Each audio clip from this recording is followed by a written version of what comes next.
Jeszcze do niedawna świat wzmacniaczy lampowych nie był dla nas przekonujący. Przewinęły się lampy przez nasz odsłuch, było ich bardzo wiele, a to klient coś przywiózł, a to jakiś dystrybutor nam coś pożyczył, natomiast nigdy nie było w tym wielkiej miłości. Aż do niedawna. A dlaczego do niedawna? O tym dowiecie się w tym materiale. Zapraszam.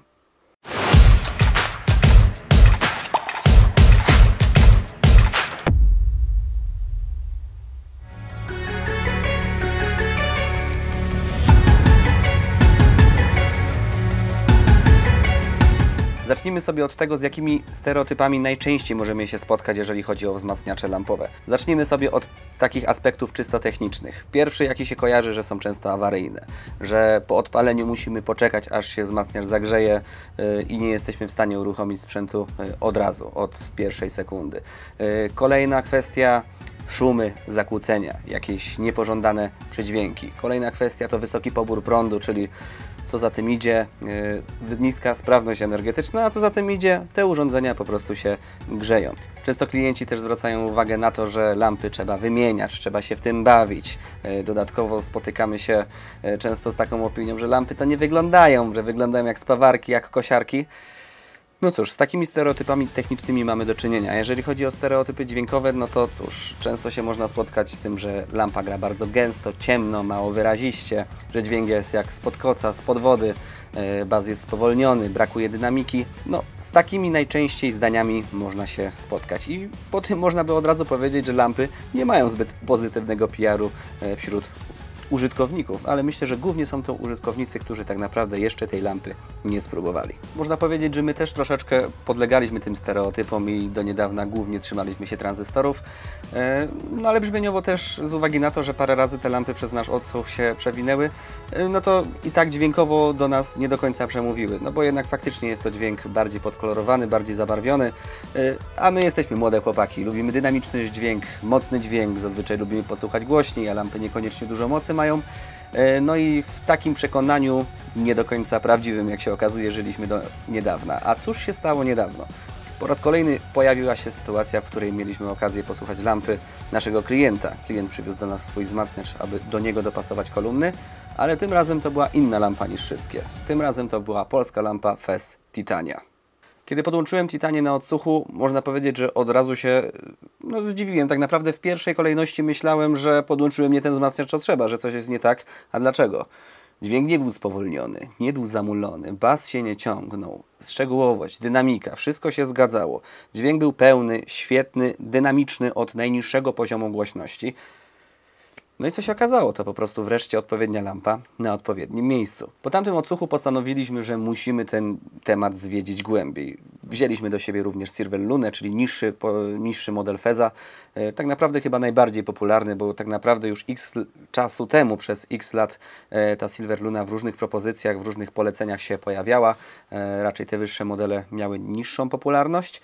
Także Silver Luna pojawiła się na naszym odsłuchu, pojawiła się również Titania oraz gościnnie pożyczyliśmy również Olympię, czyli wzmacniacz, który dopiero niedawno miał swoją premierę i jest to tak naprawdę na dzień dzisiejszy flagowiec Feza.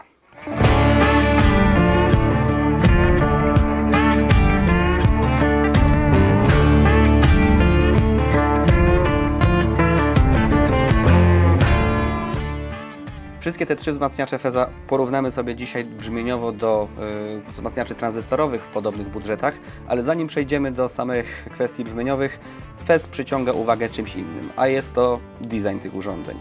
To nie jest taka klasyczna lampa, jaką sobie wcześniej można było wyobrażać, jaką my mieliśmy w głowach, bo ona właśnie nie wygląda paskudnie. Ona zdecydowanie może się podobać. Czuć, że tutaj w design zostało sporo zainwestowane. Z tego co kojarzę, to też tam jakieś nagrody designerskie Fez był w stanie zgarnąć. Ta lampa po prostu jest ładna. Nie wstyd jej postawić w eleganckim salonie. Nie wygląda jak samoróbka robiona nogami w garażu, tylko faktycznie projekt, nad którym ktoś troszeczkę dłużej się pochylił. Kwestia designu, wygląd to jest oczywiście sprawa bardzo subiektywna i jednemu te wzmacniacze będą się podobać, dla innego ten wygląd nie będzie przypadał do gustu. Fezowi natomiast zdecydowanie trzeba oddać jedno. Wzmacniacze te możemy zamówić w wielu wariantach kolorystycznych, co również w świecie lamp nie jest takie oczywiste. Zacznijmy sobie od najtańszej propozycji, czyli wzmacniacz Silver Luna. Co istotne, jest to Silver Luna Evo, czyli już ta dzisiejsza edycja Silver Luny, bo po drodze było ich troszeczkę więcej. No ale przechodząc do samego brzmienia. Biorąc pod uwagę te wzmacniacze lampowe, które dzisiaj bierzemy pod lupę, no to na tle Titanii i na tle Olympii jest to zdecydowanie najcieplejszy wzmacniacz i on jest tak naprawdę najbliższy tego wyobrażenia o wzmacniaczu lampowym, oczywiście od strony czysto brzmieniowej. Jest to wzmacniacz, który gra gładkim dźwiękiem, jednocześnie gra dynamicznym dźwiękiem. Nie jest to taki typowy muł, który nie potrafi wykrzesać więcej wigoru z kolumn. Także mimo swojej gładkości, mimo wysokiego nasycenia w dźwięku, ten dźwięk nie jest ospały. Zdecydowanie dynamika tutaj się zgadza. W ramach porównania w podobnej półce cenowej wzięliśmy sobie Musical Fidelity M6 SI. Jest to oczywiście wzmacniacz tranzystorowy, bo właśnie taki w sumie jest zamiar, żeby dzisiaj te wszystkie lampy Feza porównać do wzmacniaczy tranzystorowych. No i tak naprawdę ten Musical względem Silver Luny no bardziej jakby obrazuje ten lampowy charakter niż sama lampa. I już mówię, co mam na myśli. Tak naprawdę przy Musicalu ten dźwięk spowolnił, zagęścił się. Zdecydowanie tutaj na pierwszy plan wyszły niskie częstotliwości. Ogółem Musical Fidelity należy do takich wzmacniaczy bardziej muzykalnych.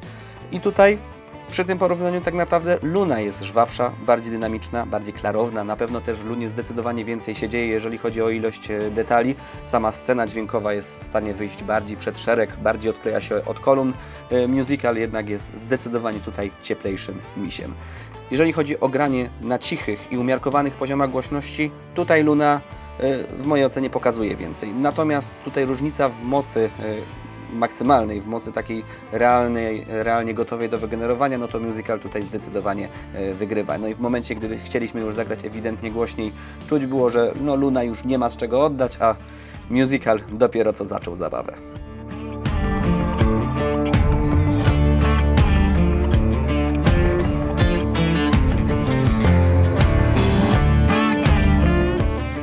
Drugi model z kolei, czyli wyższy od Silver Luny, to Fez Titania.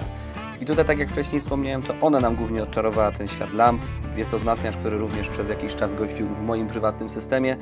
Jak pewnie kojarzycie, mam u siebie Jaspery 18, czyli kolumny zdecydowanie cieplejsze, spokojniejsze, bardziej misiowate. No i skontrowanie je Titanią jest wręcz, bym powiedział, fenomenalnym pomysłem. Uczciwie mogę powiedzieć, że to jest do tej pory wzmacniacz, który pokazał mi najwięcej w swoim prywatnym systemie. Powiedzmy, że to połączenie Jasper plus Titania, to co usłyszałem u siebie, na razie to był numer 1. Przechodząc natomiast do samej Titanii. Porównując ją do Silver Luny, mamy tutaj dźwięk jaśniejszy, bardziej dynamiczny, bardziej szczegółowy, o mniejszym nasyceniu. Mamy również dźwięk ogólnie szybszy w swoim odbiorze. Jeżeli chodzi o proporcje pasma, również tutaj mamy dźwięk jaśniejszy, mamy mniej dociążenia na basie, całość jednak bardziej kieruje się w stronę wyższych rejestrów, ale to co najbardziej kluczowe, to Titania jest w stanie grać pełnym, dynamicznym, świetnym dźwiękiem, również przy bardzo niskich poziomach głośności. Jednak tą lunkę trochę wyżej trzeba odkręcić, żeby ten dźwięk był pełny, a Titania można ją słuchać dosłownie szeptem i już wszystko jest na miejscu. Także jakbyś szukał wzmacniacza do cichych odsłuchów, do nocnych odsłuchów, nie wiem, dziecko śpi, chcesz słuchać o 2:30 w nocy, nie ma problemu. Tutaj ledwo słyszysz, jeżeli chodzi o poziom głośności, a jeżeli chodzi o ilość informacji, słyszysz już wszystko. Do porównania tutaj w podobnym budżecie wzięliśmy sobie wzmacniacz Unitry WSH 605. I on tak naprawdę tutaj idealnie pokazuje to, jaki charakter ma Titania. Jeżeli chodzi o proporcje pasma, tak naprawdę Titania jest jaśniejsza od Unitry. Unitra ma nieco mniej niskich średnich rejestrów, nieco bardziej akcentuje niskie częstotliwości, ale Titania jest jaśniejsza i jednocześnie cieplejsza. Mimo tego, że mamy więcej wyższych rejestrów, to jednak ten dźwięk ma delikatne, miękkie lądowanie, ma tą swoją gładkość, jest bardziej nasycony niż w Unitrze. Unitra jednak gra chłodniej, bardziej neutralnie, bardziej technicznie. Jakbym miał powiedzieć, które brzmienie jest bliżej prawdy, bliżej takiej pozycji 0, prawdopodobnie byłaby to Unitra. Jeżeli chodzi o słuchanie na niskich poziomach głośności, no to tutaj Titania faktycznie pokazuje pazur. Na Unitrze jednak musimy zagrać troszeczkę wyżej, żeby ta dynamika, żeby ta pełność dźwięku nam się pojawiła.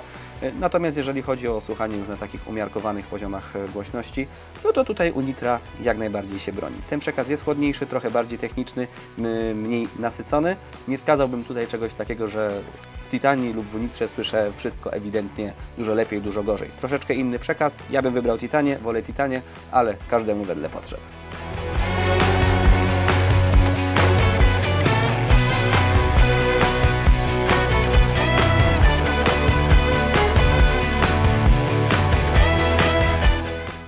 No i ostatni, trzeci model, czyli Fez Olympia, na dzień dzisiejszy jest to flagowy wzmacniacz Feza.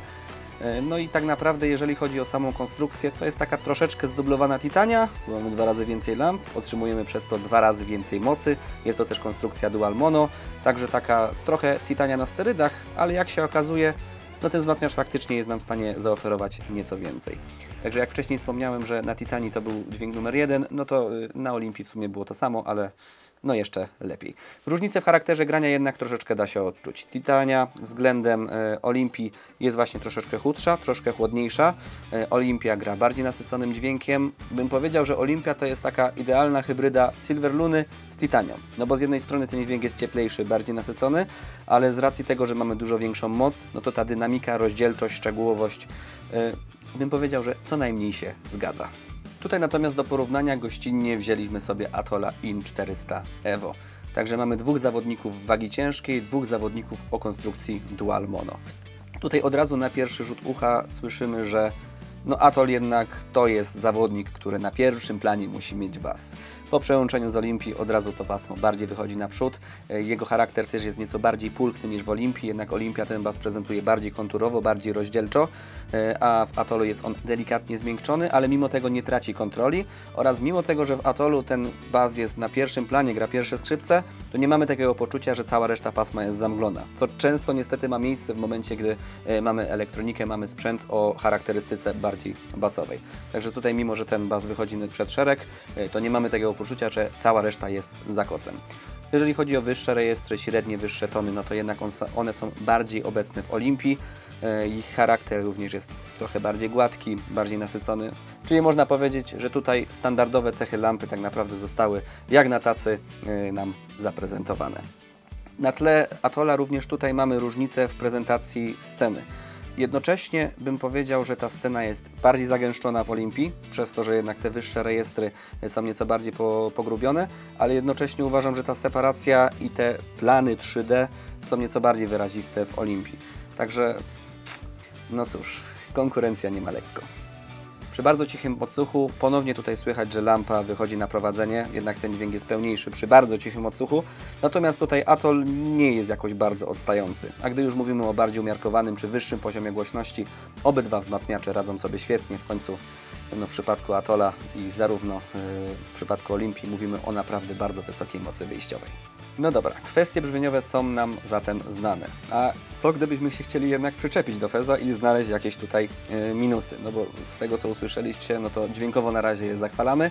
Myślę, że to też jest taki troszeczkę efekt świeżości, nowości, że się trochę tak zajaraliśmy tymi lampami, ale faktycznie są to konstrukcje, które są w stanie nam zaprezentować nieco inny dźwięk, niekoniecznie obarczony jakimiś ewidentnymi podbarwieniami, zmianami. Są to faktycznie lampy mniej lampowe niż taka standardowa lampa. No mam nadzieję, że wcześniej już dobrze Wam wyjaśniłem, co dokładnie mamy na myśli z tą małą lampowością w lampie. Przechodząc zatem do minusów, które mogą przeszkadzać w codziennym użytkowaniu, no to przede wszystkim lampy mają bardzo wysoki pobór mocy, a co się zaś objawia tym, że masz wysoki pobór złotówek z własnego portfela. Realnie jak podłączyliśmy Olympię, nawet kiedy ona nie pracuje, czyli jest po prostu uruchomiona, ale nie przepływa przez nią żaden dźwięk, no to jest w stanie pobierać z gniazdka stałe 320-330 W.